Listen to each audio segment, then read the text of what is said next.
Now we will study about the angiosperm. Angiosperm is a very important group of plants under the plantae kingdom. These are those plants who are having a flowers on them or who produce flowers.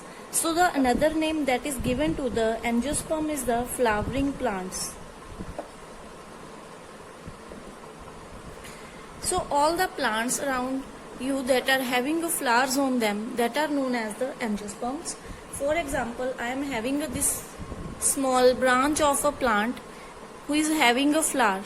So this branch I have taken from one plant, and that plant is angiosperm because that is bearing a flowers.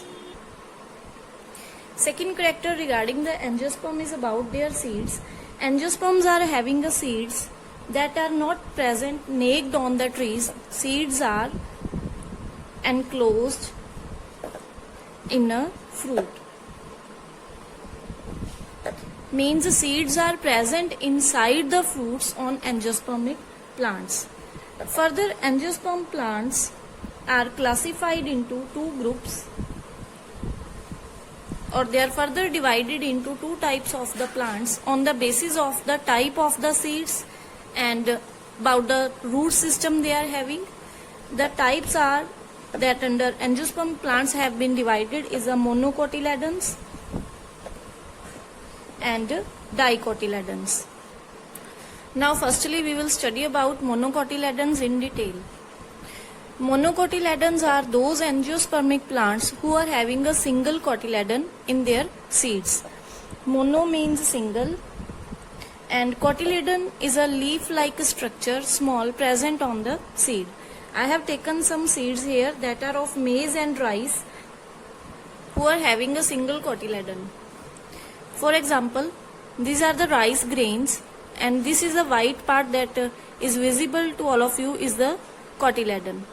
So rice is having one cotyledon only, and no partition can be seen here. Same is with the maize. Maize grain is also having a one cotyledon and no partition is there. So these are the examples of monocotyledonous plant. Second character is regarding the arrangement of the veins in the leaves of these plant. Parallel venation is there.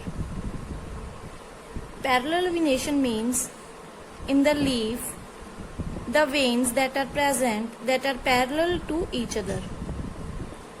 For example, these veins are parallel to each other. That can be kind of this type or that can be type of this.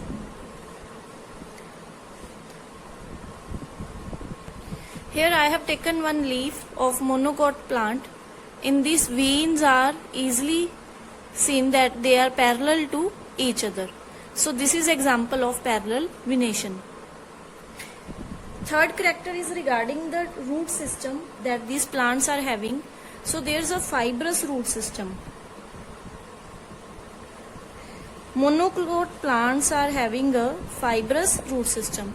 Fibrous root system means roots are present in the group rising from the end of the stem, means no main root is there. Here I have taken one maize plant with its roots. You can clearly see all these roots are rising from one point and they are present in the group. No main root is there. So now you can note down these are some examples of monocot plants: rice, wheat, maize and grass. Now next we will study about the dicotyledons. These are those angiospermic plants whose seeds are having a two cotyledons.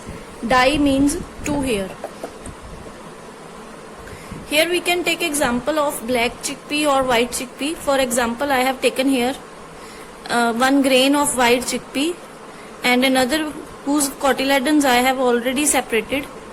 So this is made up of further two cotyledons. This is one and this is second, and there is a partition through which we can divide into two.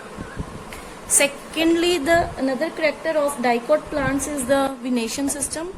There is a reticulate venation. In the reticulate venation, veins are not arranged parallel. They are arranged like a network-like structure in the leaf. Like this kind of veins are present. For example, in this leaf you can see The veins are present in a network-like structures. They are not parallel. Further, third character is about the root system, and here tap root system is present in dicot plant. Tap root system means one main root is there, further from which other branches of roots are arising. Here I have taken one root of dicot plant, where you can see this is the main root, and from this root many another branches are arising, root branches. So this is example of dicot plant. Here that I have taken is a plant of green gram. Examples of dicot plants are black chickpea means kala chana, gram means pulses, and pea.